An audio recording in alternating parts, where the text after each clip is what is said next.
આમ શ્રી અરવિંદના યોગની પૂર્ણયોગની જ્યારે આપણે વાત કરીએ ત્યારે એવું કહી શકાય કે અહીંયા આગળ પ્રકૃતિનું પણ રૂપાંતર કરવાનો પ્રયોગ થઈ રહ્યો છે. એટલે કેવળ પુરુષનો મોક્ષની વાત નથી. પુરુષને પ્રકૃતિમાંથી મુક્ત કરવો that is not the only thing, but પ્રકૃતિને પણ ગીતાની વળી ભાષામાં કહીએ તો લોવર પ્રકૃતિને હાયર પ્રકૃતિની અંદર રૂપાંતર પામવાનું અને એને દિવ્ય બનાવવી, એટલે પ્રકૃતિનો પણ મોક્ષ, એની મુક્તિ પ્રાપ્ત કરવી એવું કહેવાય. પણ એનો પ્રિન્સિપલ શું, કયા આધાર ઉપર આપણે એને કહી શકીએ? તો એક વસ્તુ આપણે એવું કહી શકાય બુદ્ધિની દ્રષ્ટિએ કે સર્વ જીવન, આપણો સર્વ અનુભવ એ ચેતન અને જડ એ બે વચ્ચેની આપલે છે. એટલે કે બાહ્ય જગત અને આપણે, એટલે આપણી અંદર રહેલું ચેતન, એ બેની આપલે છે, એ બેનું આખું ઇન્ટરેક્શન છે. હવે આ એક મૂળભૂત સિદ્ધાંત છે કે આ આપણે ક્યારે થઈ શકે કે જ્યારે એ બેની વચ્ચે કંઈ કોમન હતો. અત્યારે વિજ્ઞાન જળતત્વ ઉપર ધ્યાન કેન્દ્રિત કરી અને એમાંથી કંઈ જ્ઞાન નિષ્પન્ન કરવાનો પ્રયત્ન કરે છે, પણ એ અલ્ટિમેટલી એવું કહે છે કે to the extent the mind interferes in the physical operations, mind disturbs it. જેને વિજ્ઞાનની થોડી ખબર હોય એ રીતે મેઝરમેન્ટનો પ્રિન્સિપલ શું કે મીટર છે, આ મીટર કરંટ માપે તો એનો મેઝરમેન્ટનો પ્રિન્સિપલ શું કે જે વસ્તુને તમે માપવા માંગો છો એની અંદર બિલકુલ ડિસ્ટર્બન્સ ના થવું જોઈએ. Otherwise you cannot get right value. પણ એટલે ચેતન તત્વ આ જળ તત્વ ઉપર પોતે ધ્યાન કેન્દ્રિત કરે છે, તો એનો અર્થ એવો થયો કે એની અંદર કંઈક વસ્તુ કોમન છે, પણ નો ઇન્સ્ટ્રુમેન્ટ, મેઝરમેન્ટનો કોઈ પ્રિન્સિપલ એવો નથી કે તમે એનું સેમ્પલ લીધા વગર એને મેઝર કરી શકો. ઇલેક્ટ્રિકલ કરંટ તમારે મેઝર કરવો હોય તો એનું કંઈક સેમ્પલ તો તમારે લેવું જ પડે, પછી તમે એને મલ્ટીપ્લાય કરો એ જુદી વસ્તુ છે. So you cannot measure anything without disturbing the quantity that you want to measure. But it is a contradictory principle that you should not interfere with the quantity that you want to measure. આ બે contradictory principle છે. પણ ultimately તો એનો અર્થ એવો થયો કે જે વસ્તુને ઉપર તમે વસ્તુ એક્સાઇટ કરો છો, ધ્યાન કેન્દ્રિત કરો છો, એ વસ્તુ તમને રિસ્પોન્સ આપે છે. વેંકટેશચંદ્ર બોઝની વાત આપણને બધાને ખબર છે કે મેટલ ઉપર પ્રયોગો પહેલા કરતા હતા અને ફટીગ જે પ્રિન્સિપલ મેટલર્જીમાં છે એ એવા તારતમ્ય ઉપર આવેલા કે મેટલની અંદર પ્રાણશક્તિ છે, તેથી જ્યારે તમે એના ઉપર દબાણ કરો છો, પ્રેશર લાવો છો, ત્યારે ઇટ રિસ્પોન્સ. અને એના ઉપરથી એક જનરલ પ્રિન્સિપલ આપણે એવો નક્કી કરી શકીએ કે એની response to excitation is a sign of life.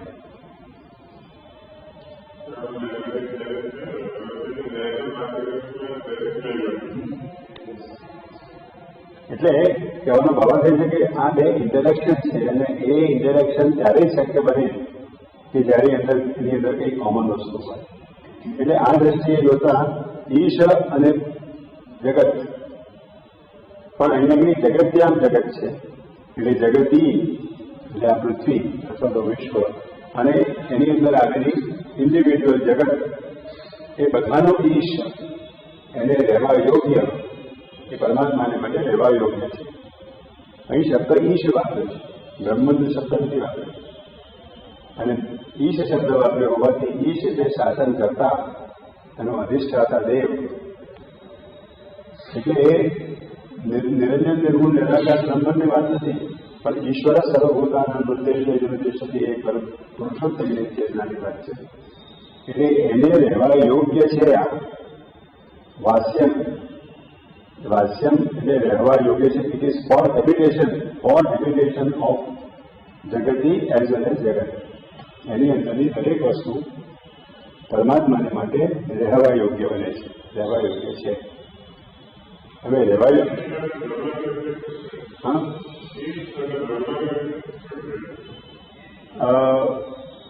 બ્રહ્મન નિરંજન નિર્ગુણ નિરાકાર પણ હોઈ શકે છે, પણ જ્યારે એ વિશ્વના અધિષ્ઠાતા તરીકે, પ્રાણી માત્રના અધિષ્ઠાતા તરીકે, પ્રાણી માત્રની અંદર ચાલતી સર્વ પ્રકારની પ્રક્રિયાઓના અધિષ્ઠાતા તરીકે જ્યારે કામ કરે છે ત્યારે એને ઈશ્વર કહેવાય. તત્ નિષ્ક્રિય બ્રહ્મ અથવા તો પરાત્પર, જેને એબ્સોલ્યુટ કહીએ. જે પરાત્પર છે તેને વિશ્વ સાથે આમ કોઈ સંબંધ નથી. એ વિશ્વ વ્યાપી છે, વિશ્વની અંદર વ્યાપી થયેલો છે, એ બધી વાત બરાબર. પણ if you talk about the નેતિ જેને ઇન્ડિયન કરે છે, તે વસ્તુ એ એની જગત સાથે સીધે સીધી લેવા દેવા નથી.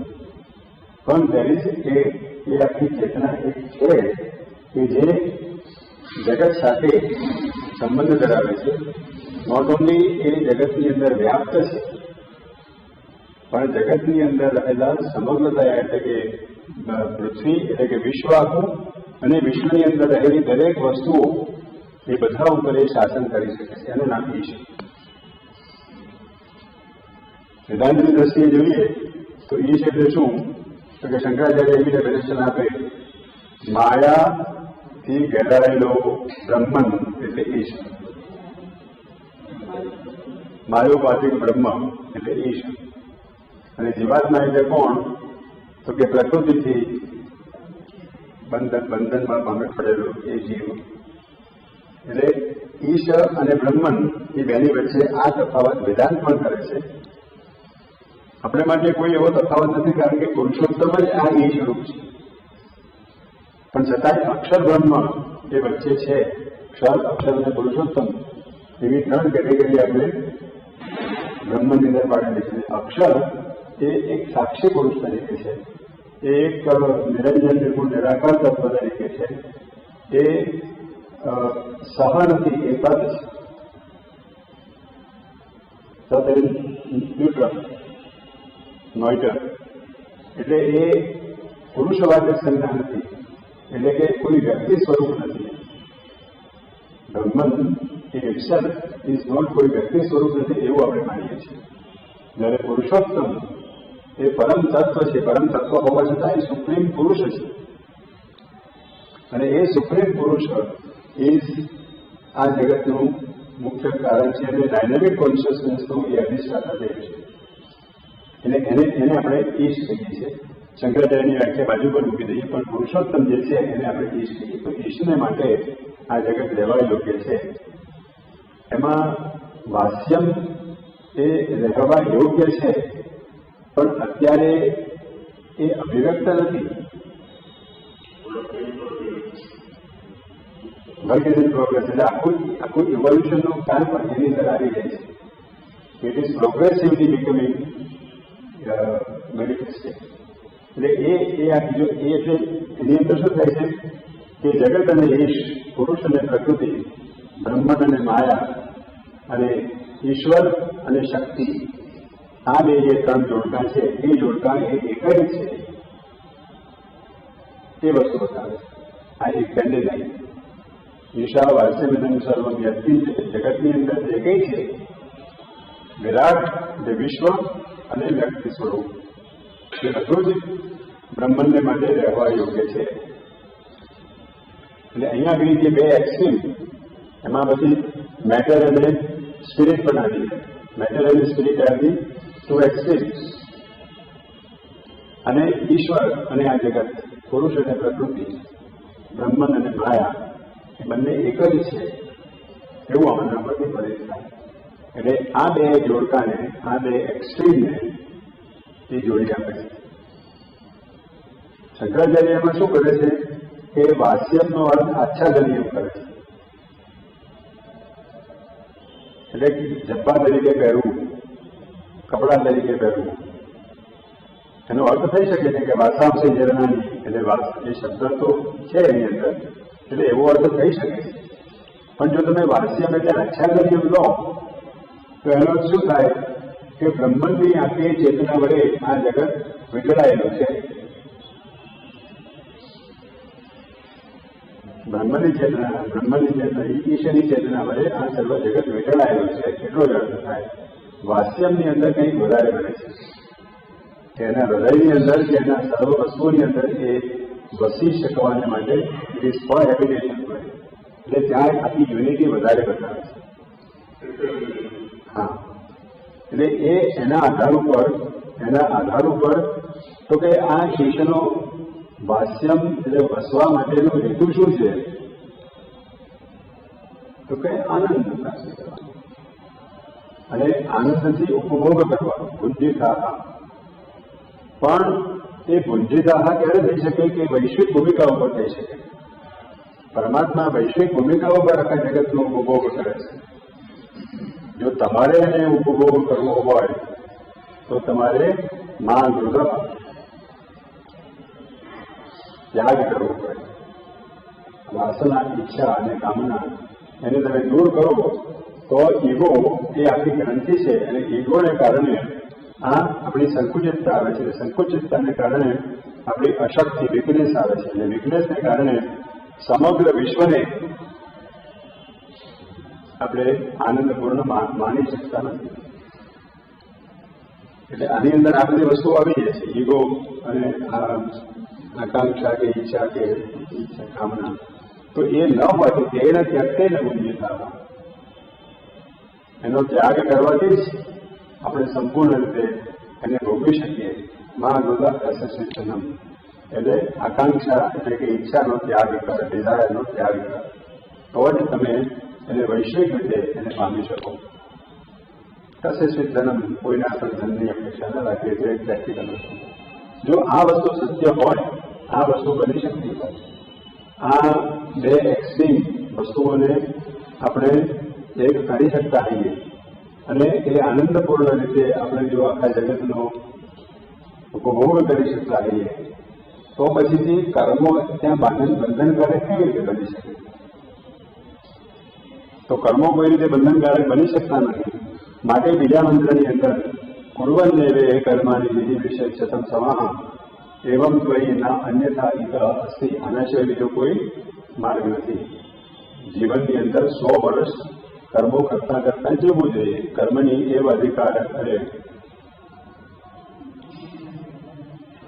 કુર્વન્નેવે કર્માણી, પેલો ગીતાનો શ્લોક કુર્વન્નેવે કર્માણી કુર્વન એવ ઇહ કર્માણી વિધિ વિષય શતમ સમાહ. 100 વર્ષ જીવવાની ઈચ્છા કર્મ કરતા જ રાખવી. એવમ ત્વયી ના અન્યથે અસ્તિ. તારે માટે આ જ વિધાન છે. એવમ ત્વયી ના અન્યથા ઇહ અસ્તિ. તારે માટે આ જ કર્મનું વિધાન છે. અને ન કર્મ લિપ્યતે નરે, મનુષ્યને કર્મ બંધનકારક બની શકતા નથી. કારણ કે ઉપર એનું કહેવાય ગયું કે એનો આખો ઉપર જો તમે અહંકાર અને ઈચ્છા, કામના એનો જો તમે લય કરી શકો તો આખા જગતને તમે ભોગવી શકો છો. અને જો આખા જગતને આનંદપૂર્ણ રીતે ભોગવી શકતા હોઈએ તો પછી કોઈ પણ પ્રકારના કર્મ એ બંધનકારક બની શકતા નથી. કારણ કે તે આનંદપૂર્ણ રીતે કરવામાં આવે છે. એટલે એ બીજા મંત્રમાં. પછીથી ત્રીજા મંત્રની અંદર તો અસૂર્યા નામ જે લોકો અંધેન નમસ્કારતા સાંસ્ય પ્રત્યાગે ગચ્છંતી દેખે આત્માનો. ત્યાં આગળ શ્રી અરવિંદ કહે છે કે અહીંયા સામાન્ય રીતે અસુર એટલે સુરસ્વ કરવામાં આવે છે.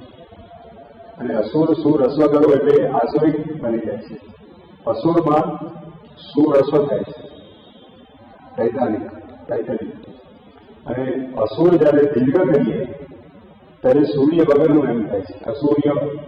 સૂર્ય અને અસૂર્ય એમ બને છે. સેવન કહે છે કે અહીંયા આગળ રસ્વ જે મોટે ભાગે એ પ્રકારનું પાઠ છે તે એમ કંઈ બંધ બેસતું નથી.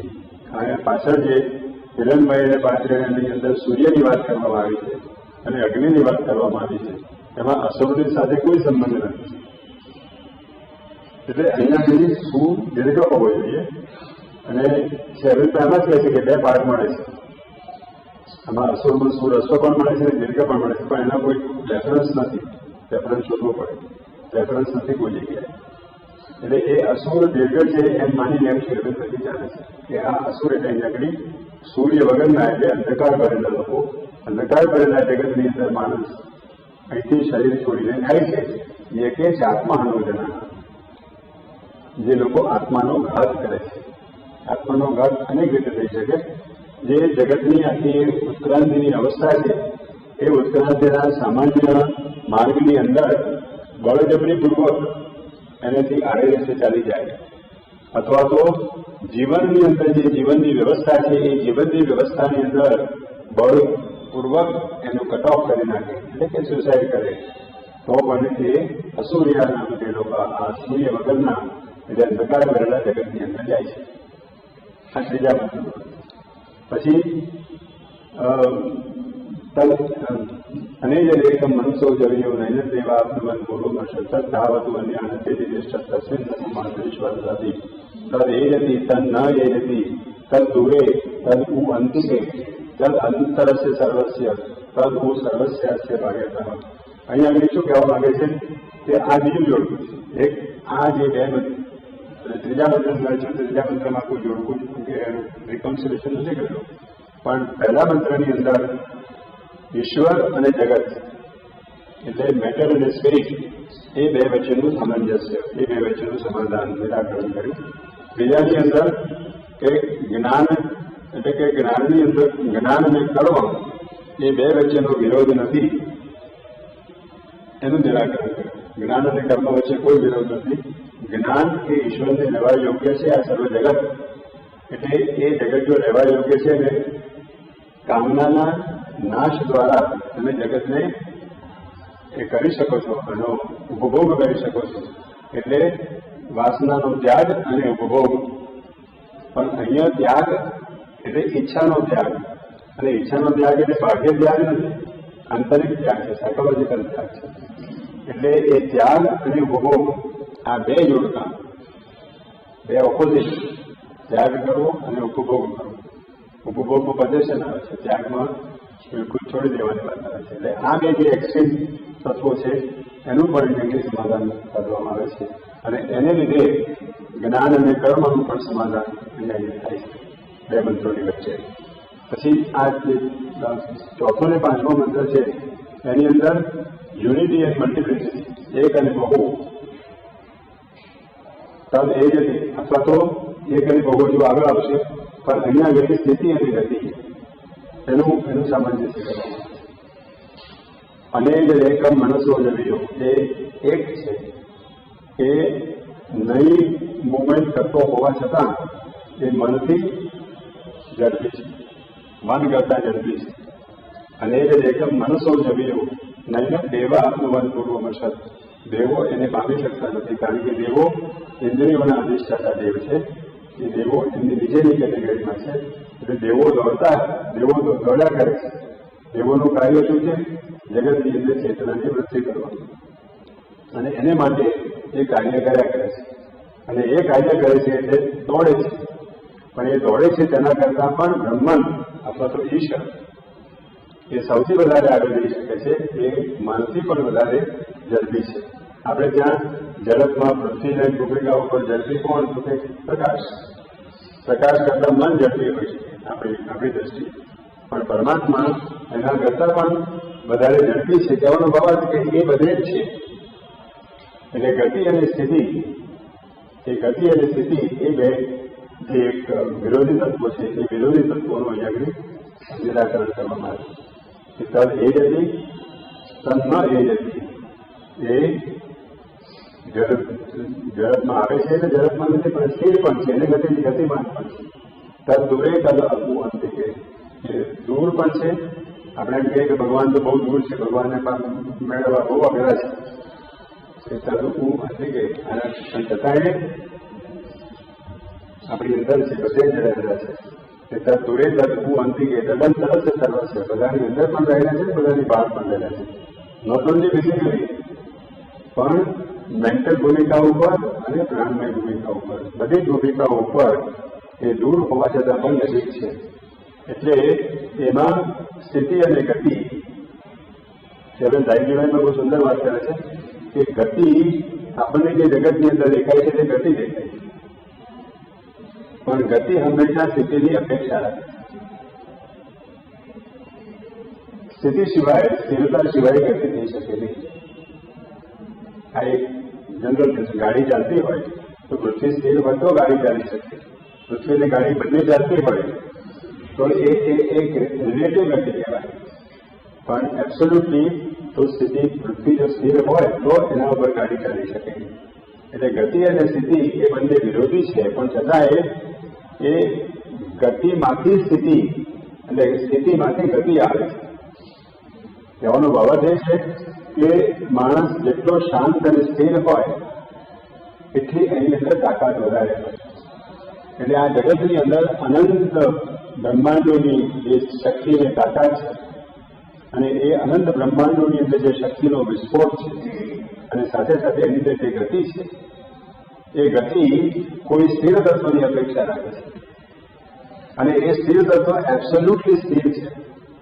માટે આ અનંત શક્તિનો વિસ્ફોટ આપણને મળી શકે છે.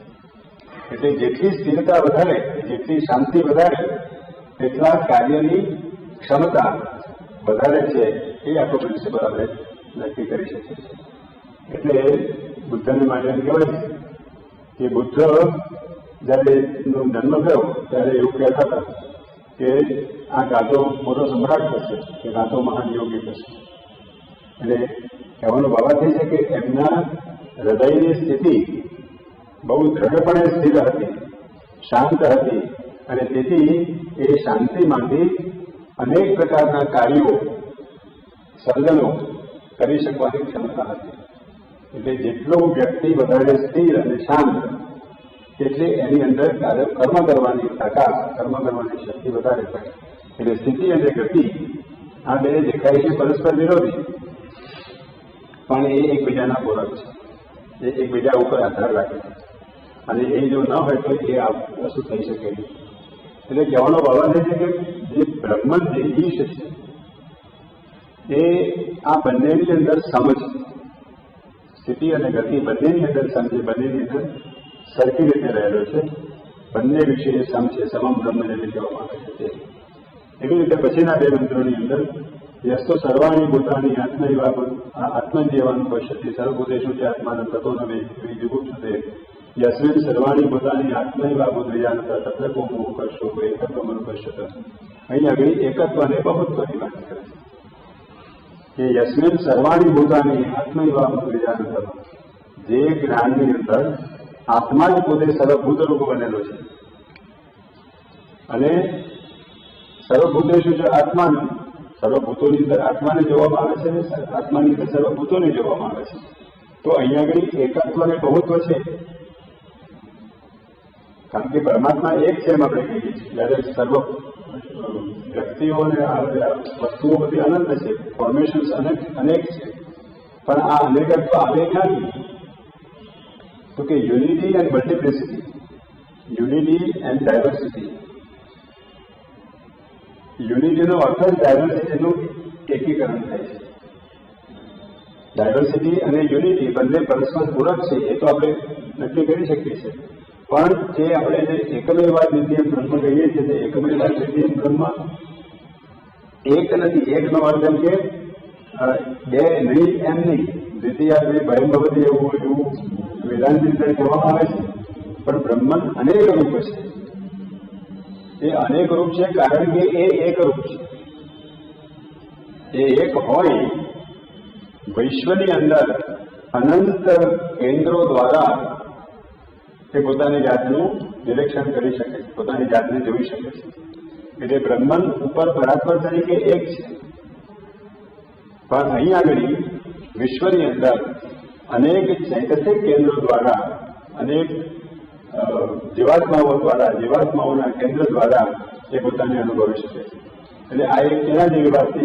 હનીકોમના જેવી વાત છે, મધપુડાના જેવી વાત છે, કે મધપુડાના આંખો એક છે, પણ એની અંદર અનેક મધમાખીઓએ પોતાનું ઘર બનાવેલું છે અને એક એક મધમાખી આ બધી જ મધમાખીઓનો આનંદ લઈ શકે છે. એ પોતે મધ બનાવે છે, પણ એ મધ આખા મધપુડાની અંદર પણ રહેલું છે, એક એક મધુમક્ષિકાની અંદર પણ રહેલું છે અને એક એક મધુમક્ષિકા આ બધી જ મધુમક્ષિકાઓનો ઉપભોગ કરી શકે છે. એટલે એક એક વ્યક્તિ, એક એક જીવાત્મા, એક એક ઇન્ડિવિજ્યુઅલ કેન પાર્ટેક ઇન એવરીબડી, વિશ્વની અંદર અને પરાત્પરની અંદર સમગ્ર દયા, સમૂહ રીતે અને એકાંકી. એટલે આ ત્રણ જે વાસ્તવિકતા છે, જે પરમ વાસ્તવિકતા છે, એના ત્રણ સ્વરૂપો છે: પરાત્પર, વૈશ્વિક અને ઇન્ડિવિજ્યુઅલ. આ ઇન્ડિવિજ્યુઅલની જે વાત છે તે ઇન્ડિવિજ્યુઅલની વાત વધારે દ્રઢ રીતે વેદની અંદર કહેવામાં આવેલી છે અને એથી પણ વધારે દ્રઢ રીતે શૈલેન્દ્ર આપણને કહે છે. કારણ કે સામાન્ય રીતે જે આપણી આધ્યાત્મિક ફિલોસોફી આખી ઇતિહાસ જોઈએ તો શરૂઆતમાં સાંખ્યે શું કહ્યું કે અનંત પુરુષો છે, મલ્ટિપલ પુરુષો, અને પ્રકૃતિ એક જ છે. પણ એ પ્રકૃતિ એક છે કારણ કે બધાનો અનુભવ લગભગ સેમ હોય છે. દ્રષ્ટિબિંદુઓ અલગ હોઈ શકે છે, પણ અનુભવ, ફિઝિકલ અનુભવ બધાનો સેમ છે. આ વસ્તુ છે તો આ જ વસ્તુ છે, બધાને માટે એક જ છે. એ પ્રકૃતિ સેમ હોય તો જ આ અનુભવ બધાનો કોઇન્સાઇડ થઈ શકે.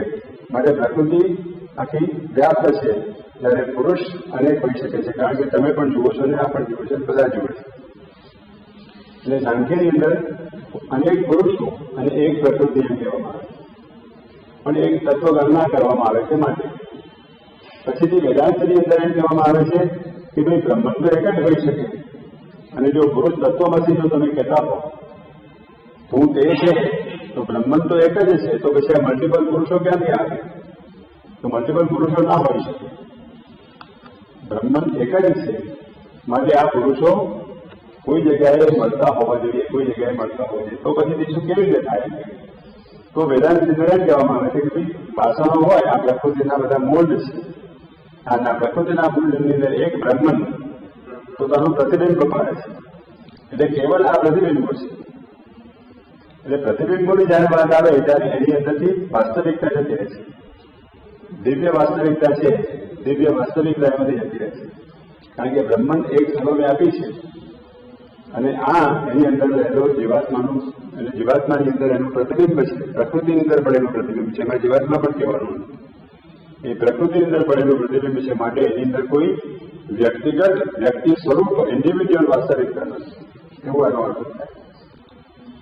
હવે આની અંદર તો પછીથી મનુષ્યનો અર્થ શું છે? 84 લાખ યોનિઓમાં જન્મ લઈ અને પછીથી મનુષ્ય સ્વરૂપમાં આવે ને મનુષ્ય સ્વરૂપમાંથી એને મોક્ષ પ્રાપ્ત કરવાનો, તો મોક્ષ કોણ પ્રાપ્ત કરે? બ્રહ્મન તો મુક્ત જ છે. આપણી અંદર રહેલું પરમાત્માનું પ્રતિબિંબ એ પણ મુક્ત છે, એ તો પ્રતિબિંબ જ છે ખાલી. તો પછી મોક્ષ કોણ પામે છે? અને તો પછી આ અજ્ઞાન અને મોક્ષ અને આ બધી વાતો ક્યાંથી આવે છે? એટલે એ પણ થિયરી કામ લાગતી નથી. એ આપેલું સિદ્ધાંત છે તે પણ કામ લાગતું નથી. જો વ્યક્તિની અંદર કોઈ પરમ વાસ્તવિકતા હોય, ભલે પડદા પાછળ રહેલી દિવ્યતા છે, પણ એ દિવ્ય વાસ્તવિકતા જો વ્યક્તિની અંદર રહેલી હોય, ભલે એ અત્યારે અંધકારમાં છે, અત્યારે એ અજ્ઞાનમાં છે, અહંકારની એમાં છે, પણ એની અંદર જો આ વાસ્તવિકતા રહેલી, દિવ્ય વાસ્તવિકતા રહેલી હોય તો એને પ્રકૃતિના પકડમાંથી મોક્ષ અપાવવો એ સકારણ કરે છે. અને તો એ ઉત્ક્રાંતિની અંદર આ 84 લાખ યોનિઓમાં જન્મ લઈ અને પછીથી એ પરમ તત્વને પ્રાપ્ત કરે છે, અને પરમ તત્વને પ્રાપ્ત કરીને પ્રકૃતિની ચુંગાલમાંથી મુક્ત બને છે. એ આખી ઘટના, એ આખી તપસ, એ આખું એક તપ સકારણ થાય છે. પણ જો કેવળ પ્રતિબિંબને જો બિંબમાં ભળી જવાનું હોય કે બુદ્ધિસમની ભાષા, બુદ્ધિસમના કહેવા પ્રમાણે આપણી અંદર શૂન્ય જ છે અને આ આખું એ વ્યક્તિ સ્વરૂપ આપણું જે છે એ વ્યક્તિ સ્વરૂપ કેવળ શૂન્યની અંદર જ ભળી જવાનું હોય, તો પછી આ 84 લાખ યોનિઓ જન્મ લેવાનો અર્થ શું છે? એની પાછળ કોઈ સકારણતા, એનો કોઈ હેતુ કે એની કોઈ એ રહેતી નથી. એટલે વ્યક્તિનું દિવ્ય સ્વરૂપ છે એ સાબિત થાય છે. વ્યક્તિનું દિવ્ય સ્વરૂપ છે ને વ્યક્તિ એક દિવ્ય સ્વરૂપે આપણી અંદર રહેલો છે વ્યક્તિત્વ, individual. So individual is also a reality. તો પછી પરાત્પર, વિશ્વ અને ઇન્ડિવિજ્યુઅલ એ વચ્ચે સંબંધ શું? તો કે ઇન્ડિવિજ્યુઅલ એ પરાત્પરનું ઇન્વર્ઝન છે. ઇન્વર્ઝન આપણને ખબર છે કે આખા વિશ્વનું ઇન્વર્ઝન એક બિંદુ પર થઈ શકે છે ટ્રાન્સફોર્મેશનના લોથી. એમાં આવે છે આપણે વિજ્ઞાન આપણે ભણી ગયા છે ટેકનોલોજી. એટલે આ કોઈ એક બિંદુ એ સમગ્ર વિશ્વનું અથવા તો પરાત્પરનું ઇન્વર્ઝન બની શકે છે ને તેવી રીતે એક ક્ષણ સમગ્ર કાળનું ઇન્વર્ઝન બની શકે છે. એટલે અનંતતા બિંદુની અંદર ઇન્વર્ટ થઈ શકે છે અને શાશ્વતી એક ક્ષણની અંદર ઇન્વર્ટ થઈ શકે છે. અને આપણે એવું કહીએ છીએ કે પિંડેશો બ્રહ્માંડ. પિંડેશો બ્રહ્માંડ એક આપણું સૂત્ર છે સામાન્ય રીતે. એવું બધા કહેતા હોય કે પિંડેશો બ્રહ્માંડ. એનો અર્થ શું થયો કે આપણી અંદર જે કંઈ તત્વો રહેલા છે એ બ્રહ્માંડનું ઇન્વર્ઝન છે. બ્રહ્માંડની અંદર મન છે, પ્રાણ છે, શરીર છે, એ બધાનું ઇન્વર્ઝન આપણા મન, પ્રાણ અને શરીરની અંદર વ્યક્તિ સ્વરૂપે થયેલું છે. એવી જ રીતે ઉપરની ચેતનાઓ છે એ બધી ચેતનાઓનું ઇન્વર્ઝન આપણી અંદર થયેલું છે. પણ એ વ્યક્તિ સ્વરૂપની અંદર થયું. તો પછી આ વ્યક્તિ સ્વરૂપનો અર્થ શું છે? વ્યક્તિ સ્વરૂપ આવું ઇન્વર્ઝન કરવાની પાછળનો અર્થ શું છે? તો કે બિંદુની અંદર ઇન્ફાઇનાઇટને ફાઇનાઇટમાં રજૂ કરવું અને અનંતતાને ક્ષણની અંદર રજૂ કરવું એ આખી અભિવ્યક્તિનો મૂળભૂત નિયમ છે. અને એવું શા માટે છે? તો કે એકોહમ ભવિષ્યામે પરમાત્માનો સંકલ્પ છે. એ બહુરૂપ બનવા માગે છે અને બહુરૂપ બનવા માગે છે માટે એ બહુરૂપ બન્યો છે. અને બહુરૂપ બન્યો છે માટે એ એક ઇન્ડિવિજ્યુઅલની અંદર, કારણ કે એ તો એક જ છે, પણ એક ઇન્ડિવિજ્યુઅલની અંદર પોતાના પ્રતિરૂપો બનાવી રહ્યો છે. હવે એમની પ્રતિબિંબ શબ્દ નથી રહેતો, પ્રતિરૂપો બનાવી રહ્યો છે. Each individual is an image, a living image of the Paratpar and Vishnu. એટલે આ જે પાંચમો અને છઠ્ઠો મંત્ર યસ્તુ સર્વાણી ભૂતાની આત્મન્યવાનો વશતી સર્વભૂતેષુ જાત્માનંદ ગુરુ વિધિમુક્ષતે અને યસ્મિન સર્વાણી ભૂતાની આત્મૈવાવુ વિજાનંદ તત્ર કો મોક્ષ શોક. જો આ હોય, આ એકત્વ હોય, તો એકત્વની અંદર પછીથી કોણ કોની ઘૃણા કરે કે કોણ કોનાથી જુગુપ્સા કરે. એટલે એકતા જે વસુધૈવ કુટુંબકમ વિદ્યાની ભાવના છે એની પાછળનું જ્ઞાન આ છે, એની પાછળનો આધ્યાત્મિક સિદ્ધાંત આ છે. આ છે માટે વૈશ્વિક એકતા પ્રાપ્ત કરી શકાય છે. વૈશ્વિક એકતા શક્ય છે. જો આ સત્ય ના હોય તો વૈશ્વિક એકતા કોઈ પણ હિસાબે આપણે પ્રાપ્ત કરી ન શકીએ. જુદા જુદા રાષ્ટ્રો પણ જો અલગ છે તો એનું કારણ એ છે કે સમગ્ર માનવ જાતિની એક તત્વ છે, સમગ્ર માનવ જાતિની એક વ્યક્તિતા છે. અને એ વ્યક્તિતા જુદા જુદા રાષ્ટ્રોની અંદર જુદા જુદા કાર્યને માટે એક સંવાદિત રૂપે અહીંયા વિકસી રહી છે. એટલે રાષ્ટ્રોની અંદર પણ એક પ્રકારની સામંજસ્ય, એક પ્રકારનું ઓર્ગેનાઇઝેશન, જેમ કે આપણી વ્યક્તિતા, આપણા વ્યક્તિત્વની અંદર આત્મા છે અને મન છે, પ્રાણ છે, શરીર છે, આ બધા અવયવો છે, બધા એક સંગઠિત રીતે કામ કરે છે. તેવી જ રીતે વિશ્વની અંદર પણ પોલિટિકલ ભૂમિકા ઉપર પણ, બાહ્ય ભૂમિકા ઉપર પણ રાષ્ટ્રો એ એક માનવ જાતિના સમગ્ર વ્યક્તિત્વના જુદા જુદા પાસાઓનું રિપ્રેઝન્ટેશન કરે છે. અને તેથી કરીને એમનું સામંજસ્ય, એમનું નિરાકરણ, એટલે કે એમનું યુનિટીની અંદર થવું એ શક્ય નથી, પણ ઇનેવિટેબલ છે. કારણ કે એ આના આધાર ઉપર કામ કરે છે. અને માટે છે એટલે આઈડિયલ ઓફ પીપલ યુનિટી ની આખી વાત હતી. અમે પોલિટિકલ વાત લખી છે કે ઇતિહાસની અંદર જોતા જુદા જુદા પ્રકારના સમૂહો રચવાનો પ્રયત્ન કરે છે. જે સમૂહો જેમ જેમ વધારે સારા સમૂહો મને વધારે વિશાળ સમૂહો બનાવતા જાઓ તેમ તેમ માનવ જાતિ વધારે વધારે નજીક આવે છે અને તે અલ્ટિમેટલી તમને એકતા તરફ લઈ જાય છે. પણ એનો જે સિદ્ધાંત છે તે સિદ્ધાંત આના ઉપર આધારિત છે કે માનવ એક એટલે અનંત સ્વરૂપો છે એકત્વ અને બહુત્વ એ એકબીજાના પ્રતિરૂપો છે, એકબીજાના કોમ્પ્લિમેન્ટરી છે. એના આધાર ઉપર પછીથી 8મો મંત્ર છે સપર્યગાય શુક્રમગાય મગરણ પ્રશ્નાવેદન સમપાપ વિક્રમ કવિલ મનુષ્ય પરિભૂત સ્વયંભૂયા એ આખો એ મંત્ર આખો એક સિમેટ્રિકલ મંત્ર છે. ઉપનિષદને તમે જુઓ તો આ આગળના મંત્રો અને હવે પછીના મંત્રો એ બેની વચ્ચેનું એક કડીરૂપ મંત્ર છે. એ શું કહે છે? સહપર્યગા હી વેન્ટ એબ્રોડ. હી એટલે કોણ? પરમાત્મા, પરમ તત્વ. અને પરમ તત્વને જગ્યાએ હી કહેવામાં આવ્યું છે. એટલે પરમ પુરુષ supreme being has become all this. પણ એ સુપ્રીમ બીઈંગની વ્યાખ્યા શું? સુપ્રીમ બીઈંગ એટલે કોણ? તો કે રાજપર સુપ્રીમ બીઈંગ. અને એ સુપ્રીમ બીઈંગ સપર્યગાત. અને એ કોણ છે? તો કે શુક્રમ, શુક્ર, સોઈ, શુક્ર છે ચૈતન્ય. શુભ્રમ અકાયમ, શરીર વગરનું, નિરંજન નિર્ગુણ નિરાકાર. અસ્નાવિરમ, સ્નાયુ એની અંદર નસો નથી. શુભ્રમ, પવિત્ર છે. અપાપવિક્રમ, પાપથી એ થયેલું છે. એટલે એ સહપર્યગાર, એ પરમ પુરુષ. He went abroad and he has become all this. પણ એ કેવી રીતે બને છે? એ કેવી રીતે જગતનું સર્જન કરે છે? તો કે એ કવિ છે, એ મનીષી છે. કવિ મનીષી સ્વયંભૂ, પરિભૂત સ્વયંભૂ. એ કવિ છે એટલે શું? તો કે એને આ સર્જનનું એક દર્શન કરેલું છે પોતાની અંદર. એટલે કે એ પરમ તત્વની અંદર અતિમનસની ભૂમિકા ઉપર આ સમગ્ર જગતનું દર્શન એ પોતાની અંદર કરે છે. અને મનીષી રૂપે સત્યમ અને ઋતમ. સત્ય એનું ઇસેન્શિયલ તત્વ છે. ઋતમ એ એનું અભિવ્યક્તિ માટેનો નિયમ ઘડી કાઢે છે. એવી રીતે અહીંયા કઈ કવિ અને મનીષી. કવિ એ સર્વનું દર્શન કરે છે. પોતાની અંદર જુએ છે કે આટલી આટલી શક્યતાઓ છે અને એ શક્યતાઓ પ્રમાણે સર્જન કરવાનું છે. મનીષી એની અંદરથી એના નિયમો ઘડી કાઢે છે.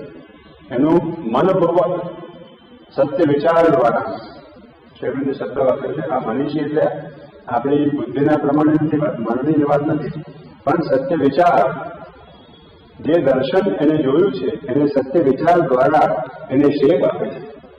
અને પછીથી એને સંકલ્પમાં પરિણત કરે છે અને એ સંકલ્પ પરિણામ રૂપ બને છે. પણ અહીંયા આગળ દર્શન, સત્ય વિચાર, સંકલ્પ અને પરિણામ એ બધાની અંદર સંવાદિતા છે, હાર્મની છે. અને એ હાર્મની હોવાથી આ સર્જન આખું એક પ્રકારનું સામંજસ્ય રૂપ સમન્વયકારી બની રહે છે પરમાત્માની ભૂમિકા ઉપર. પણ એ સર્જન કવિ મનુષ્ય પરિભૂત સ્વયંભૂ. એ સ્વયંભૂ હોય એ સર્વરૂપ બનેલો છે. પણ એ કોણ બનેલો છે? કયા કોના દ્વારા? તો કે કવિ અને મનીષીના પ્રોસેસિંગ દ્વારા. અને પછી એને શું કર્યું છે? તો કે યાથા સત્યતોષા ગજદાર. જે પ્રમાણે જેવું હોવું જોઈએ તે પ્રમાણે એ સર્વનું સર્જન એને કરેલું છે. એક વસ્તુ આપણે સમજી શકીએ કે આ જગતની જે આખી વ્યવસ્થા છે એ એના ઓરિજિનલ બીજરૂપ સત્ય ઉપર આધારિત છે.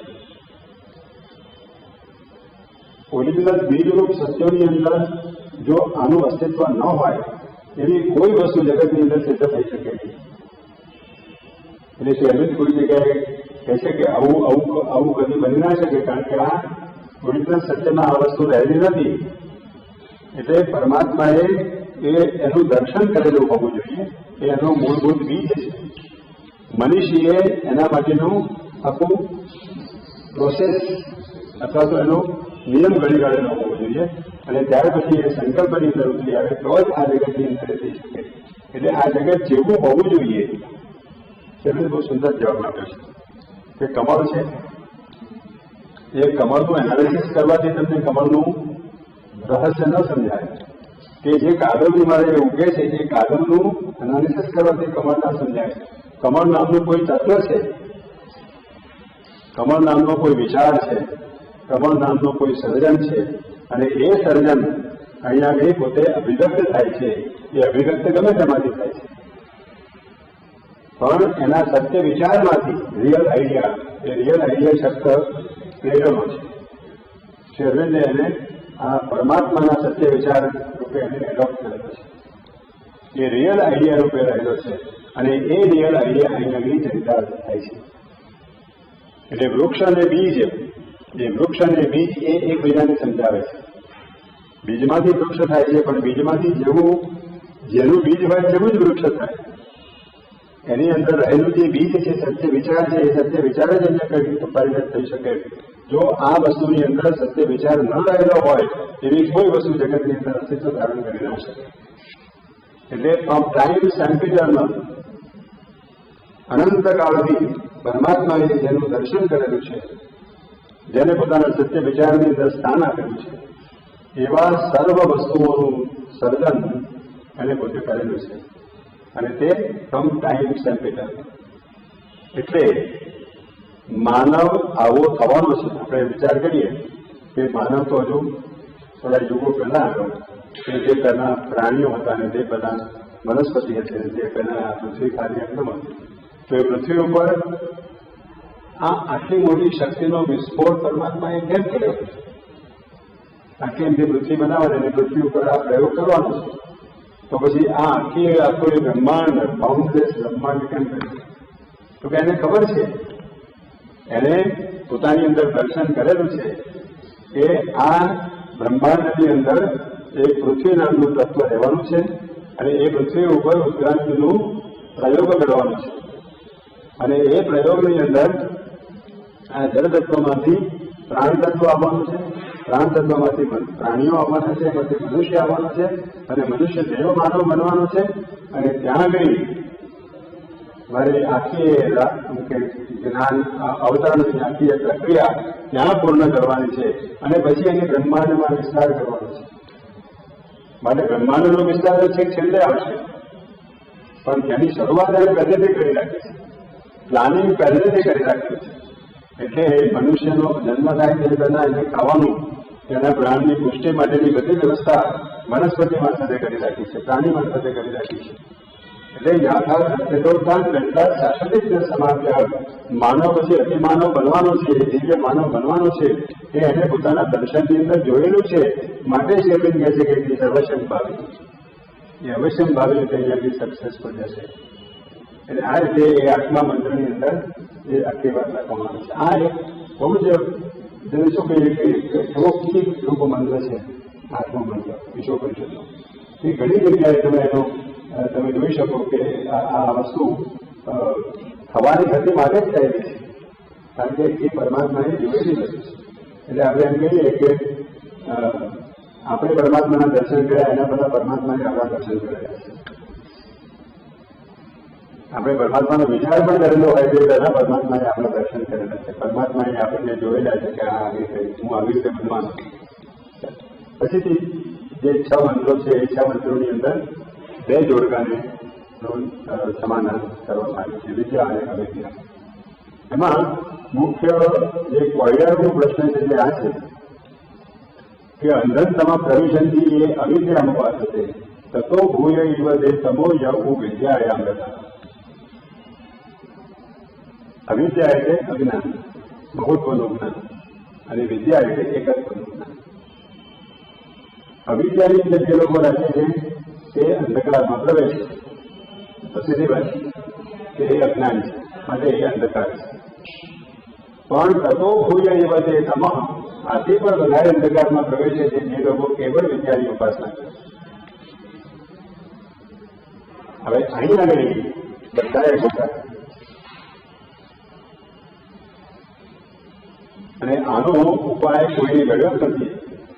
આ મૂળભૂત કોયડાનો. એટલે પછીથી એમણે અનેક પ્રકારની ડિવાઇસીસ કરવા માંડી છે. એટલે શંકરાચાર્ય કહ્યું કે આ વિદ્યા તો દેવતા જ્ઞાન છે. બીજા કહેવાય કે બીજી વાત કરી, ત્રીજી વાત કરી. પણ વિદ્યા એ વધારે અંધકાર છે. એ ટુ નકારસની અંદર છે. આપણને કે લાઈફ જીવનના ટુ નકારસ કે સંન્યાસીનો નકાર એ વધારે ડેન્જરસ છે. સંન્યાસી કોનો નકાર કરે છે? જળતત્વનો નકાર કરે છે, વ્યવહારનો નકાર કરે છે, આ જગતનો નકાર કરે છે. જગત છે જ નહીં. તો એ સંન્યાસી જગતનો નકાર કરે છે એ વધારે ડેન્જરસ છે, વધારે અંધકારપૂર્ણ છે. કારણ કે એ અનકોમ્પ્રોમાઇઝિંગ આઈડિયાલિઝમ શબ્દ આવા શબ્દો વાપરે છે. અનકોમ્પ્રોમાઇઝિંગ આઈડિયાલિઝમની અંદર એ જગતની સાથે કોઈ પણ અજ્ઞાનની સાથે કે અપૂર્ણતાઓ સાથે કોઈ પણ જાતની બાંધછોડ કરવા માંગતું નથી. અને પોતાના આદર્શની અંદર એ સર્વને છોડીને સંન્યાસનો આશરો થઈ અને પરમ તત્વની અંદર ઉતાવળે પહોંચી જવાની વાત કરે છે. ઝડપભેર અધિરોધીને એ પહોંચી જવાનો પ્રયત્ન કરે છે. પણ શબ્દ કહે છે કે આપણે વેદના ઋષિઓની આવવાના હતા. વેદના ઋષિઓ ધીર અને ગંભીર હતા. એ જગત સમગ્ર જો પરમાત્મામાંથી આવેલું હોય તો સર્વમ નવીનમ બ્રહ્મ એમને માટે યોગ્ય હતું, એમને માટે સૂત્ર હતું. અને તેથી એ અજ્ઞાનની અંદર પણ બ્રહ્માંડનું કાર્ય શોધી કાઢવાનો પ્રયત્ન કરે છે. એટલે આ જે દાખલો આપેલો છે ગૌડબલાચાર્યનો વગેરેનો આપેલો, ગૌડબલાચાર્યની અંદર આ આખી વસ્તુ આવે છે કે ગૌડબલાચાર્ય એમ કહે છે કે આ જગત જન્મ્યું જ નથી, અજાતી વાત છે. ગૌડબલાચાર્ય એ અજાતી વાત છે. અને અજાતી વાત એટલે શું કે આ જગત જન્મ્યું જ નથી. આ કોઈ મોક્ષ પ્રાપ્ત કરવાની ઈચ્છાવાળો નથી, કોઈ મોક્ષ નામની કોઈ વસ્તુ પણ નથી, અને કોઈ બંધન નામની વસ્તુ પણ નથી. એ આખો અંતિમ સિદ્ધાંત અજાતીવાદ રૂપે કહેવાય છે. ગૌડબલાચાર્યનો માંડવ્યોપનિષદના આધાર ઉપર અને આ 100 શ્લોકો લખેલા છે, જેને ગૌડવાદની કારિકા કહેવામાં આવે છે.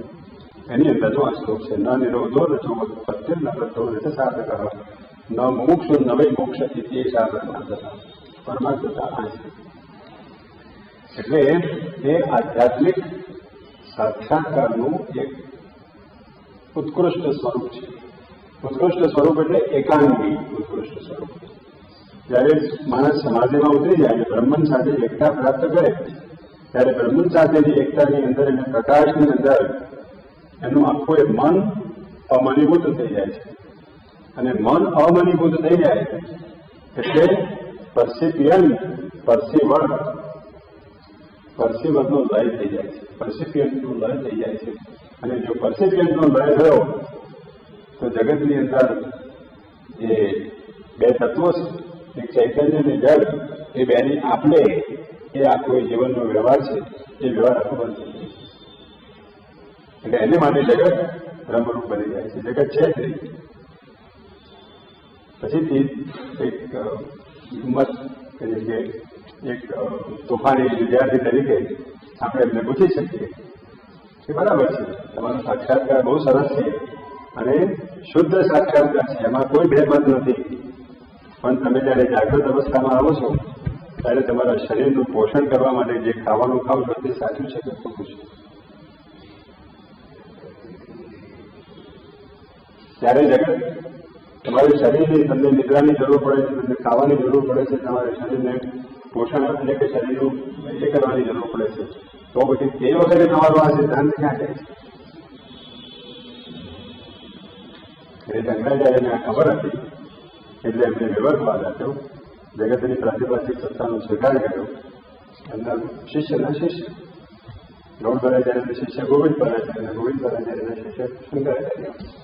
એટલે એમણે એનો સ્વીકાર કર્યો. પણ છેવટે તો જગત બ્રહ્મમય છે એવું એમણે પ્રતિપાદિત કરવાનો પ્રયત્ન કર્યો. એ બુદ્ધિ પ્રતિભાવાન માણસ હતા એટલે એ રીતે. પણ આ જે વાત છે એ ઉપનિષદ એમ કહે છે કે આ જ્ઞાનથી કંઈક જુદું પ્રાપ્ત થાય છે અને અજ્ઞાનથી કંઈક જુદું પ્રાપ્ત થાય છે એવું અમે પૂર્વના ઋષિઓ પાસેથી સાંભળ્યું છે. અન્ય દેવાહુ અવિદ્યા અન્ય આહુ અવિદ્યા એથી શુશ્રમધીરાણામ એ નસદ્વિગત ખેડે વિદ્યામ ચ અવિદ્યામ ચ યસ સદવેદ ઉભયમ સહ અવિદ્યા મત્યમ તીર્થવા વિદ્યા પ્રથમ શોધે. એટલે વિદ્યા અને અવિદ્યાની એકી સાથે બ્રહ્મની સાથે જોડીને જે જુએ છે તેને માટે અવિદ્યા વડે મૃત્યુને ચડી જાય છે અને વિદ્યા દ્વારા એ અમૃતત્વની પ્રાપ્તિ કરે છે. અહીં તો સીધું છે બ્રહ્મન એ આ બંનેને એકી સાથે જીવન આપે છે, બંનેને એકી સાથે રાખે છે, પણ they are complimentary aspects. Ultimately what is it? Being અને બીકમિંગ.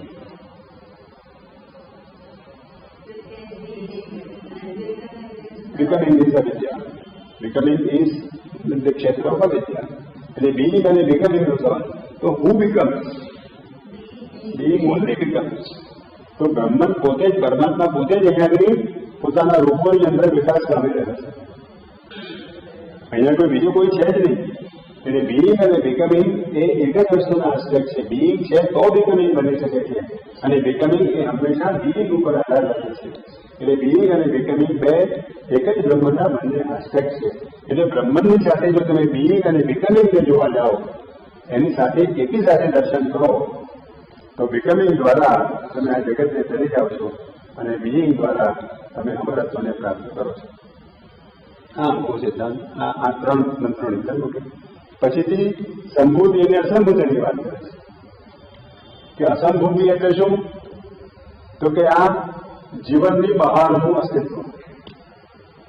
જીવનની બહારનું અસ્તિત્વ એ શૂન્યમાં ભળી જવાની વાત હોય કે મોક્ષ પ્રાપ્તિની વાત હોય કે આ શરીર પછીનું જીવન, બે જન્મ પછીનું જીવન એટલે જન્મ અને મૃત્યુ પછીનું જીવન, એ ગમે તે હોય એને આપણે અસંભૂતિ કહીએ. અને સંભૂતિ એટલે જન્મ અને મૃત્યુ વચ્ચેનું જીવન, એને સંભૂતિ કહેવામાં આવે. તો અંધંતમ પ્રવિશંતિ એ અસંભૂતિ ઉપાસતે તતો ભૂય એવ તે તમો યહુ સંભૂત્યામૃતા. જે અસંભૂતિની કેવળ ઉપાસના કરે છે, અસંભૂતિ એટલે બીઇંગની અંદર, બીઇંગ કહો કે નિર્વાણ કહો કે શૂન્ય કહો કે મૃત્યુ પછીનું જીવન કહીએ, તો એની જે ઉપાસના કરે છે તે તો અંધકારમાં હોય છે, કારણ કે એ શું છે એ આપણને ખબર નથી. પણ જે સંભૂતિમાં છે, જે જન્મ અને મૃત્યુ અને વચ્ચેના જીવનની અંદર છે, તે તેથી પણ વધારે અંધકારમાં પ્રવેશ કરે છે. અંધંતમ પ્રવિશંતિ એ અસંભૂતિ ઉપાસ છે. તો ભૂલ જવું સંભૂત્યામ હતા એ તો દેખે વાત છે, કારણ કે આ અજ્ઞાનનું ક્ષેત્ર છે અને અજ્ઞાનના ક્ષેત્રની અંદર પેલું તો કદાચ મોક્ષની પ્રાપ્તિ આપણે કરી શકીએ છીએ, રિઝોલ્યુશન શૂન્યની અંદર જઈ શકીએ છીએ, એટલે આપણે મોક્ષ થઈ જાય છે. આ પૃથ્વી ઉપરથી જતા રહે છે, મોક્ષની પણ પ્રાપ્તિ થઈ શકે છે. પણ એ અંધકાર છે, કારણ કે એમાં શું થાય છે આપણને ખબર નથી. એટલે એ એક અંધકાર છે. તો આ એટલી વધારે ગાઢ અંધકાર છે. પણ ઉપનિષદ એમ કહે છે કે અન્ય જેવા આવું સંભવાત, અન્ય આવું અસંભવાત એથી સૂક્ષ્મ ધીરાણ બીજું શક્તિ રહી. જે સંભૂતિ અને અસંભૂતિ દ્વારા કંઈ જુદું જ કહેવામાં આવે છે, એવું અમે પુરાતન ઋષિઓ પાસેથી અમે આ સાંભળ્યું છે. એટલે પછી એ કહે છે કે સંભૂતિમ ચ વિનાશમ ચ યસ્તત વેદ ઉભયમ સહ. બધાને વિનાશ કરો, કારણ કે એ વિનાશ બહારની તમારું જે વ્યક્તિત્વ ફોર્મેશન છે, ફોર્મેશનની બહારની વસ્તુ છે, ફોર્મની બહારની વસ્તુ છે, રૂપની બહારની વસ્તુ છે, એટલે વિનાશ કરી શબ્દ વાપરે અસંભૂતિને. તો સંભૂતિ જે વિનાશમ છે યસ્તત વેદ ઉભયમ સહ, એ સંભૂતિને અને અસંભૂતિને જે પરમાત્મા સહિત પરમાત્માના સાથીદારો તરીકે એમની સાથે જેને જુએ છે, તે વિનાશે મૃત્યુમ તીર્થવા. મોક્ષ પ્રાપ્ત કરીને તમે મૃત્યુને ચડી જાઓ છો. તમે શૂન્યમાં ભળી જાઓ તો મૃત્યુને ચડી જાઓ છો, તમારે ફરીથી જન્મ લેવાનું રહેશે નથી. નિર્વાણ પ્રાપ્ત કરો તો તમારે ફરીથી જન્મ લેવાનું રહેશે. વિનાશે મૃત્યુમ તીર્થવા સંભૂત્ય અમૃત પશુતે. સંભૂતિ દ્વારા તમે અમૃતને પ્રાપ્ત કરો છો એ વાત નથી. હવે સંભૂતિ દ્વારા અમૃતને પ્રાપ્ત કરો છો એટલે શું કહેવાય? એનો અર્થ એ છે કે આ વિશ્વના જીવનની અંદર જ તપાસ શક્ય છે, અને આ વિશ્વના જીવનની અંદર જ તમારી પ્રગતિ શક્ય છે. મૃત્યુ પછીથી પ્રગતિ થતી નથી સામાન્ય રીતે. યોગીઓને માટે બધું શક્ય છે. પણ સામાન્ય મનુષ્યને મને જે જ્ઞાનમાં છે તેને માટે આ વિશ્વના જીવનની અંદર જ પ્રગતિ થઈ શકે છે અને માટે અહીંયા જ અમૃતત્વની પ્રાપ્તિ કરી શકાય છે. અમૃતત્વની પ્રાપ્તિ ત્યાં થઈ શકતી નથી. એટલે સંભૂતિ આ અમૃતમ અષ્ટોત્તર અહીંયા આગળ શેરન કહે છે કે આ બે રિવર્સ કરવાથી કરી દેવામાં આવ્યું. પહેલાની અંદર શું કહેવામાં આવ્યું કે જ્ઞાન દ્વારા એ અમૃતત્વને પ્રાપ્ત કરે છે અને અહીંયા આગળ અજ્ઞાન દ્વારા એ મૃત્યુને તરી જાય છે એવી વાત કરવામાં આવી. એ એમ કે કહેવાનો બાબત થઈ છે કે આ પછીનું જે જીવન છે એ કદાચ વધારે અગત્યનું છે તો એ ઓર્ડર આખો રિવર્સ કરી નાખે છે અને એમ કહે છે કે આ જે જીવન છે એનાથી મૃત્યુ તરી જવાય છે, પણ આ જે જીવન છે આ જન્મ અને મૃત્યુ વચ્ચેનું એની અંદર તમે અમરત્વ પ્રાપ્ત કરી શકો છો. જો તમે સંભૂતિ અને અસંભૂતિને બેને એકી સાથે જુઓ, બિઇંગ અને બિકમિંગની અંદર અમૃતત્વને પ્રાપ્ત કરવું એ આ આખી સૃષ્ટિનો હેતુ છે. આ આખું એનો હેતુ છે. આ 6 મંત્રોની અંદર 2 એક્સટ્રીમ્સ, વિદ્યા અને અવિદ્યા અને સંભૂતિ અને અસંભૂતિ, એ 2 એક્સટ્રીમ્સને રિકોન્સિલિએશન કરે છે.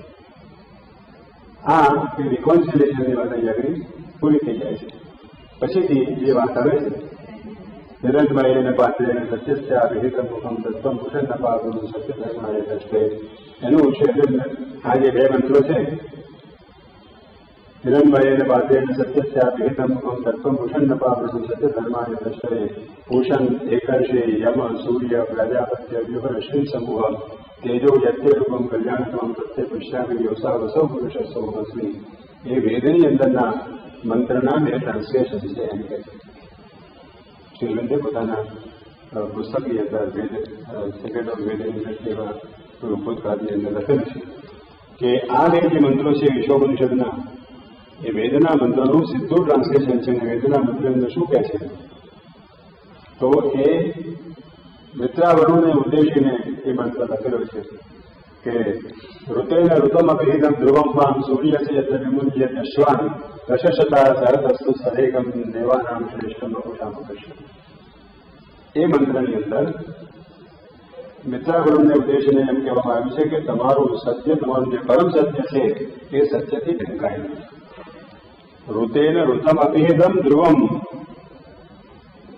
તમારું ધ્રુવ સત્ય એ ઋતથી ઢંકાયેલું છે. ઋતેન ઋતમપિહિતમ, પણ એ દ્રઢ સત્ય ક્યાં ગઈ છે, પરમ સત્ય ક્યાં ગઈ છે? સૂર્યસ્ય યત્ર વિમુચ્યતે શ્વાન, સૂર્ય જ્યાં આગળ પોતાના ઘોડા છોડી નાખે છે ત્યાં આગળ તમારું ધ્રુવ સત્ય રહેલું છે. પણ એ ધ્રુવ સત્ય બીજા સત્ય વડે ઢંકાયેલું છે. ઋતેન ઋતમપિહિતમ ધ્રુવમ સૂર્યસ્ય યત્ર વિમુચ્યતે શ્વાન દશશતા સહસ્રસ્તુ, ત્યાં આગળ 1000 કિરણો એક થઈને રહે છે. દશશતા સહસ્રસ્તુ તદ એકમ, તેમાં એક પુરુષ નિવાસ કરે છે. તદેકમ દેવાનામ શ્રેષ્ઠમ વપુષામ અપશ્યમ, દેવોનું શ્રેષ્ઠતમ શરીર વપુષ અમે જોયું. તદેકમ દેવાનામ શ્રેષ્ઠમ વપુષામ અપશ્યમ, મેં જોયું એમ કહે છે ઋષિ. ઋતેન ઋતમપિહિતમ ધ્રુવમ મામ સૂર્યસ્ય વિમુચ્યતે શ્વાન દશશતા સહસ્રસ્તુ તદ એકમ દેવાનામ શ્રેષ્ઠમ વપુષામ અપશ્યમ. અહીંયા આગળ એનો ટ્રાન્સલેશન આ 15 ને 16 મંત્રની અંદર છે. હિરણમય પાત્રેણ સત્યસ્ય વિહિતમ મુખમ, સુવર્ણમય ઢાંકણ વડે સત્યનું મુખ ઢંકાયેલું છે. તત્વમ ભૂષણ નપાવરણું, હે ભૂષણ તું એને દૂર કરી દે. શને માટે? સત્ય ધર્મ દ્રષ્ટે, સત્ય ધર્મના દર્શનને માટે તું આને દૂર કરી દે. ઉપનિષદોની અંદર આના ઘણા બધા પ્રતિકોષ છે. એનું આખું લિસ્ટ વિચાર મંત્રો મેં મુંડક ઉપનિષદમાંથી, શ્વેતાશ્વતર ઉપનિષદમાંથી, એ બધા ઉપનિષદોમાં આના પ્રતિકોષ, આના પ્રતિબિંબો છે એ આપણે ટાંક્યા. અને પછીથી વાત એવી કરી કે આ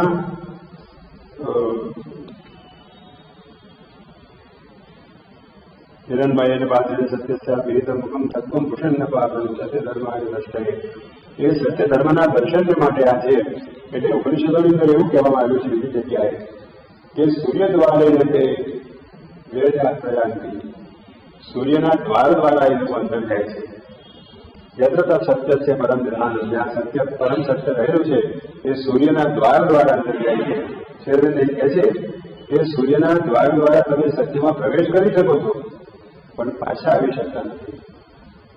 એટલે અંદર ગયા એ ગયા પછી પાછા આવી શકતા નથી, હોતા નથી. આનો સાક્ષાત્કાર થયેલો. હોતા એવી જગ્યાએ લખ્યું કે મને આ દેખાય છે, એની અંદર આ જવાની જગ્યા છે. બધા જે કહ્યું કે અતિમનસનો સૂર્ય છે, અને અતિમનસના સૂર્યની અંદર તું જઈ શકે છે, પાછા આવવાની શક્યતા નથી રહેતી. તેવું હવે માતાજી જે આખું વર્ણન લખે છે કે 29મી ફેબ્રુઆરી 1956ના દિવસે હું અતિમનસમાં હતી અને મારું સ્વરૂપ બ્રહ્માંડ જેટલું મોટું હતું, સુવર્ણમય મારું સ્વરૂપ હતું, અને બ્રહ્માંડ અને આ પૃથ્વી એને અલગ પાડનારું એક મોટું સુવર્ણમય ઢાંકણ હતું, અને મેં મોટો હથોડો સુવર્ણનો લઈને એના પર મારે તૂટી ગયો. આ હિરણમય પાત્રને તોડી નાખવાની વાત છે. આ પરાર્ધ અને અપરાર્ધ, સચ્ચિદાનંદ અને અતિમનસ મહાન, અને અહીંયા આગળ મન, શરીર ને પ્રાણ, આ બે બ્રહ્માંડના ગોળાના બે ભાગ બનાવે છે, પરાર્ધ અને અપરાર્ધ. એ પરાર્ધ અને અપરાર્ધને જોડતો જે સેતુ છે એ સેતુ એ અધિમનસ છે. વેદની અંદર એક જગ્યાએ એવું કહેવામાં આવ્યું છે, રુચો અક્ષરે પડે વ્યોમન નિશ્ચિત દેવા આદિ વિશ્વ નિષેધવું. રુચાઓ, ઋગ્વેદની રુચાઓ ક્યાં છે? ઋગ્વેદની રુચાઓનું ઉત્તમ સ્થાન ક્યાં છે? તો કે છે કે અધિવિશ્વમાં છે, જ્યાં આગળ દેવો નિવાસ કરે છે. અને આપણે જાણીએ છીએ કે અતિમનસનું જગત એ દેવોનું નિવાસ સ્થાન છે. દેવો ત્યાંથી ઉદ્ભવ પામે છે. ત્યાં આગળ આ જે વેદની રુચાઓ રહેલી છે એ અધિવિશ્વ કહેવામાં આવે છે. આ જે વિશ્વ છે એ વિશ્વને ઓવરસોલ, ઓવર બ્રહ્માંડ, ઓવર અર્થ જેને આપણે કહીએ તે રહેલું છે. તો એને તો દૂર કરી નાખે. માતાજી એમ કહે છે કે 29મી ફેબ્રુઆરી 1956ના દિવસે આ મારો સાક્ષાત્કાર ન હતો, આ મારી અનુભૂતિ ન હતી. This is something what I did. આ એક મેં કાર્ય કર્યું. આનો અર્થ શું થાય? આનો અર્થ એમ થાય કે અત્યાર સુધીની બ્રહ્માંડની અવસ્થાની અંદર અજ્ઞાન અને જ્ઞાનને બંનેને અલગ રાખવામાં આવ્યા હતા. મન, પ્રાણ અને શરીરનું જગત અને ઉપરનું પરમ જ્ઞાનમય જગત, એ બે જગતને આ અધિમનસના ઢાંકણ વડે બંધ કરી દેવામાં આવ્યા હતા. અને તેથી શ્રી આપણે અત્યાર સુધીનું જે ગાયત્રી મંત્ર, એ ગાયત્રી મંત્ર મન દ્વારા, મનના માધ્યમ દ્વારા એ પ્રકાશને પ્રાપ્ત કરવાની વાત કરે છે. દિયો યોના પ્રચોદયા. તમારી બુદ્ધિને પ્રેરણા આપો કે જેથી બુદ્ધિની પ્રેરણા વડે આપણે નગરી કોઈ વ્યવસ્થા પ્રાપ્ત કરી શકીએ. તો એ કાર્ય એટલે કે એ જે વ્યવધાન, એ જે ઢાંકણ અત્યાર સુધી મૂકી રાખવામાં આવ્યું હતું, શ્રી માતાજી એ ઢાંકણને દૂર કરી નાખ્યું કે જેથી પદાર્થ અને અપરાધ એ બે એકબીજા સાથે આપણે કરી શકીએ. એ એકબીજા સાથે આપણે કરી શકીએ તો મુખ્ય તો શું થાય? તે ઉપરની જે શક્તિ છે તે ઉપરની શક્તિનું અવતરણ થઈ શકે. એટલે અતિમનસને ઉતરવાને માટેની જગ્યા થઈ ગઈ. અને અતિમનસ ઉતરી આવે એટલે અહીંયા આગળ જે અજ્ઞાનમય જગત છે એ અજ્ઞાનમય જગતની અંદર આખું રૂપાંતર જગત આવે. એટલે હવે પછીની જે આખી ઉત્ક્રાંતિ છે એ ઉત્ક્રાંતિ અતિમનસ દ્વારા થાય છે. ગીતાની અંદર એક શ્લોક આવે છે, દેવાન દેવ યજો યાંતિ મધુભક્તા યાંતિ મામ. દેવોની જે ઉપાસના કરે છે તે દેવોને પામે છે. શ્રી કૃષ્ણ એમ કહે છે જે મારી ઉપાસના કરે છે તે મને પામે છે. એટલે જાગણી ભેદ પાડવામાં આવ્યો છે. કહેવાનો બાબત એ છે કે અત્યાર સુધી જ્યારે પરાર્ધની દૈવી શક્તિઓ, ડિવાઇન શક્તિઓ અને નીચેની શક્તિઓ એ બે વચ્ચે જ્યારે આપણીની શક્યતા ન હતી આ અધિમનસના ઢાંકણને લીધે, ત્યારે અધિમનસના દેવો દ્વારા આ જગતનું સંચાલન થતું હતું. હવે એ વ્યવધાન જતું રહ્યું છે. એ કારણ ખુલી ગયું. એટલે પરમ તત્વ પોતે સીધે સીધું આ જગતના સંચાલનનું કામ પોતાના હસ્તે કરી રહ્યું છે. એટલે માતાજી કહે છે કે હજુ તમને દેવોની પૂજા કરવી હોય તો કરી શકો છો,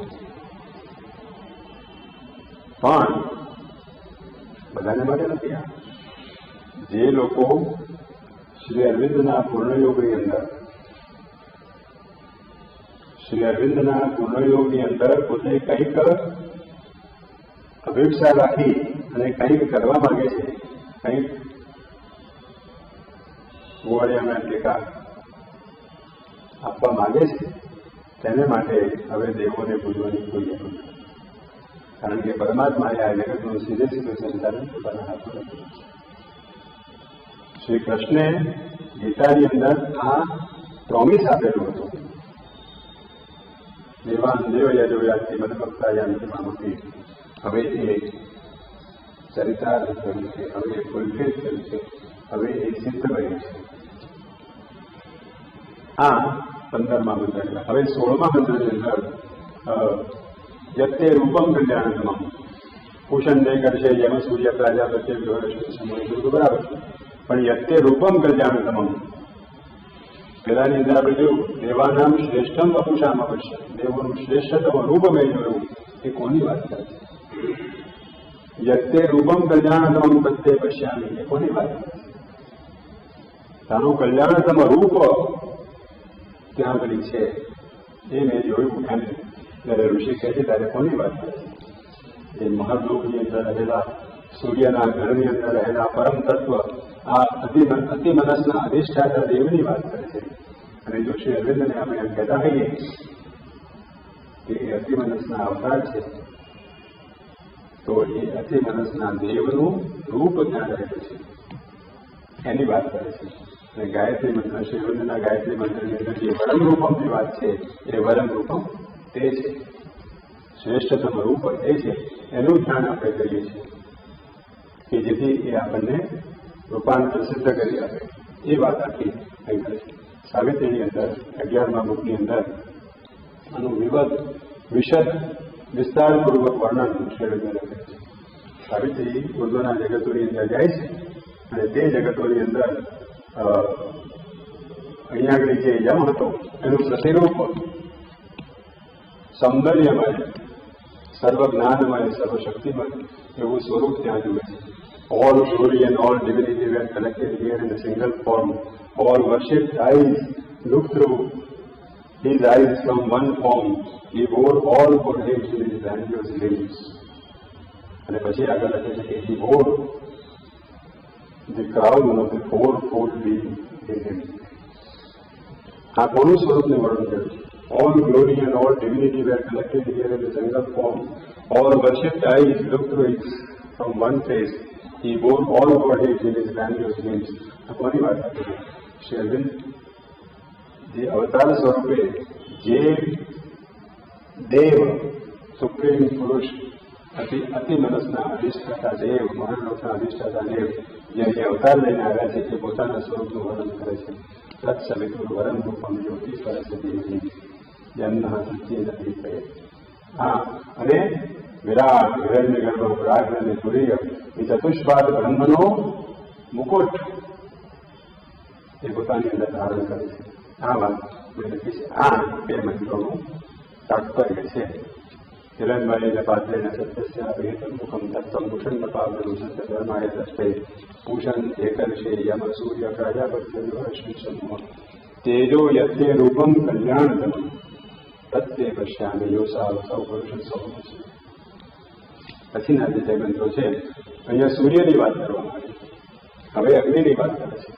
પણ સૂર્ય અને અગ્નિ, સૂર્ય એ જ્ઞાન છે, સૂર્ય એ ચૈતન્ય છે, સૂર્ય એ ચિત્ત છે. પણ ચિત્ત સત્ય ઋતમને જન્મ આપે છે અને સત્ય અને ઋત બંને ભેગા મળી અને આ જગતનું સંચાલન કરે છે. તો ઋત સત્યની ઋતની વચ્ચે જે કડી છે, સત્ય ઋત રૂપે નિષ્પન્ન થાય છે. બિઈંગ અહીંયા જયારે વિકમિંગ બને છે ત્યારે વિકમિંગ બનવાની અંદર કયા સાધનો જરૂરી છે? તો કે સંકલ્પ શક્તિ. સત્ય વિચાર તો ખરો, સત્ય વિચારનું દર્શનની અંદર આવી ગયું, પણ એની અંદર જે ક્રતુ સંકલ્પ, એ સંકલ્પ કામ કરે છે. માટે આ દર્શન તો જોયું, યોસા વસવ પુરુષ સોમસ્મી અને દેવાનામ શ્રેષ્ઠ બપુજામાં પીઠમ, એ બધું જોયું, પણ એને અહીંયા ચરિતાર્થ કરવા માટે કોની જરૂર છે? તો કે એની જરૂર છે ક્રતુની, સંકલ્પની જરૂર છે. અને સંકલ્પની સાથે સાથે અહીંયા આગળ એક જન્મ નથી, અનેક જન્મો છે. અને અનેક જન્મોની અંદર સાતત્યપૂર્ણ રીતે આગળ વધવું એ જરૂરી છે. માટે અહીંયા આગળ કહેવામાં આવ્યું, વાયુ રંજનમ અમૃતમ અદ્વૈતમ ભસ્માંતમ શરીરમ. આ જે જીવન છે તે અમર છે, પણ આ શરીર ભસ્માંત છે. માટે અહીંયા આગળ જીવન અને મૃત્યુ એ મૃત્યુના બે પર્યાયો છે. જન્મ અને મૃત્યુ એ જીવનના બે પર્યાયો છે. માટે જીવન અને મૃત્યુની વચ્ચે એક સાતત્યપૂર્ણ વ્યવહાર હોવો જોઈએ. અને એ સાતત્યપૂર્ણ વ્યવહારને માટે એ ક્રતુને ઉદ્બોધન કરે છે, સંકલ્પ શક્તિને ઉદ્બોધન કરે છે. ઓમ ક્રતો સ્મર કૃતમ સ્મર, ક્રતો કૃતમ સ્મર. તે જે અત્યાર સુધી જે કર્યું છે એની સ્મૃતિ તું રાખ, એ સંકલ્પ શક્તિ. અને હવે જે આગળ કરવાનું છે તેનું પણ તું ધ્યાન રાખ. અત્યાર સુધી જે કર્યું છે તેનું વિહંગાવલોકન કર, કે જેથી કરીને તું આગળનું કામ કરી શકે. અને પછીથી છેલ્લે આગળ એ સુપથારાય તસ્માન વિશ્વાની દેવ વયુનાની વિદ્વાન યોયોધ્યસ્મ જુહુરાન વેદમ ભૂનિષ્ઠામ તે નમ ઉત્તિન્દ દેવમ. હે અગ્નિ, અગ્નિ કોણ છે? અગ્નિ સંકલ્પ શક્તિ છે. એટલે સૂર્ય જે દર્શન આપે છે તે સંકલ્પ શક્તિ અહીંયાથી ચરિતાર્થ કરે છે. અને એ બે વચ્ચે જે લિંક છે તે સ્મૃતિની લિંક છે. કે અનેક જન્મોની અંદર જે કાર્ય કર્યું છે એ કાર્યનું વિહંગાવલોકન કરી અને ભવિષ્યની અંદર આપણે જવાનું છે. એટલે ક્રતો સ્મર કૃતમ સ્મર, જે કંઈ અત્યાર સુધી કર્યું છે તેનું તો યાદ કર, કે જેથી કરીને હવે શું કરવાનું છે તેનો આપણને ખ્યાલ આવે. અને હવે શું કરવાનું છે તે અગ્રે સુપથારાય અસ્માન વિશ્વાની દેવ વયુનાન વિદ્વાન. હે અગ્નિ, અમને સુપથારાય સારા માર્ગે સંદિગ્ધ પાથ દ્વારા અમને તું સમૃદ્ધિ તરફ લઈ જા. કેમ? તો કે તું વયુનાની વિદ્વાન. અગ્નિ સુપથારાય અસ્માત વિશ્વાની દેવ વયુનાની. હે દેવ, તું અમને પણ જાણે છે, અમારી અંદર સર્વ વસ્તુઓને જાણે છે. અને વયુનાની વિદ્વાન, આ સર્વ અભિવ્યક્તિની પાછળ રહેલું જે તત્વ છે એને પણ તું જાણે છે. તું જાતવેદસ્ય છે, એટલે તને ખબર છે કે શું કર્યું છે અને શું કરવાનું છે. હવે આગળ ક્યાં જવાનું છે કદાચ એનું તો સ્મરણ દ્વારા અમે જાણી શકીએ, પણ હવે પછી શું કરવાનું છે એ તો તને જ ખબર છે, અમને ખબર નથી.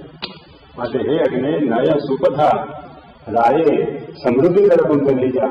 આ આધ્યાત્મિક સમૃદ્ધિ તરફ લઈ જા, કારણ કે તું આ બધી વસ્તુઓને જાણે છે. પણ આ બધી વસ્તુઓની અંદર કદાચ મુશ્કેલીઓ આવે, અડચણો આવે તો યોયોધી અસ્મત જુહુના આવે. અમારા પાપ, અમારી મુશ્કેલી વચ્ચે આવતા આડકડીઓ, એની સાથે તું લડ. યોયોધી અસ્મત જુહુરાન મેધામ, અમે તને સરેન્ડર કરીએ છીએ. ભૂનિષ્ઠામ તે નમ ઉત્તિન્દ તેમાં, અમે તારા તરફ નમસ્કાર રૂપી વાક્ય ઉચ્ચારીએ છીએ, તને નમસ્કાર કરીએ છીએ કે જેથી તું અમને ભવિષ્ય તરફ, આ સમૃદ્ધિ તરફ લઈ જા. આ મંત્ર છેલ્લો વેદમાંથી સીધો લેવામાં આવ્યો. એટલે આ રીતે રણ મંત્રોની અંદર આ પહેલા જેને 14 મંત્રો કહીએ, 14 મંત્રોની અંદર 9 જોડકાઓ, એ 9 જોડકાઓનું સામંજસ્ય, એનું સમાધાન કરેલું છે. અને પછીથી જે આખી સાધનાની તે વાત એ સૂર્ય અને અગ્નિ, સૂર્ય અને સંકલ્પ શક્તિ એના માધ્યમ દ્વારા વર્ણવવામાં આવી છે. આ ઈશોપનિષદનું મુખ્ય વસ્તુ છે. અને આપણે બહુ કોન્ફિડન્ટલી બધાને કહી શકીએ કે શ્રી અરવિંદે જે ભાષ્ય લખ્યું છે એવું અત્યાર સુધી કોઈએ કર્યું નથી.